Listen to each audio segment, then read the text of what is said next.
सबसे पहले अपना श्री गुरु के चरण प्रणाम करते हैं, माता भवानी के चरण प्रणाम करते हैं, हमारे प्रणाम का स्वीकार करें, हमारे स्वीकार करें।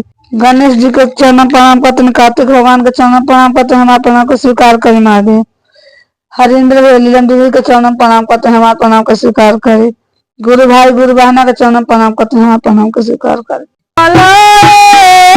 गुरु कहाँ बेला मला हो,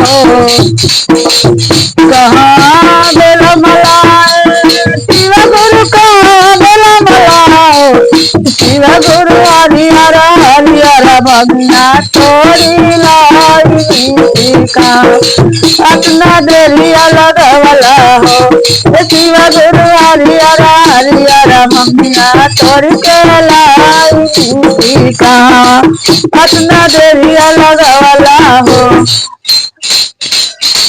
अरे आवते करानी पिसिया आवते करानी हो, आवते करानी पिसिया आवते करानी हो, पिसिया रही आजे रो काली बजी मिया बालका बेटा देरा भैले हो, पिसिया रही आजे रो काली बजी मिया बालका बेटा देरा भैले हो।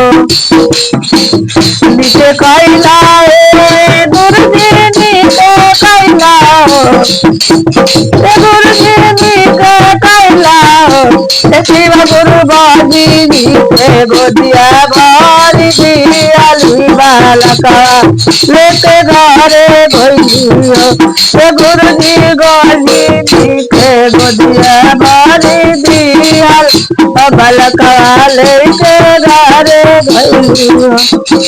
कहाँ अरे कहाँ बेला मलाओ, शिव गुरु कहाँ बेला मलाओ, शिव गुरु हरिहर हरिहर धतुरवा तोरी लाई का तना देरी लगवला हो, शिव गुरु हरिहर हरिहर धतुरवा तोरी लाई का तना देरी लगवला हो।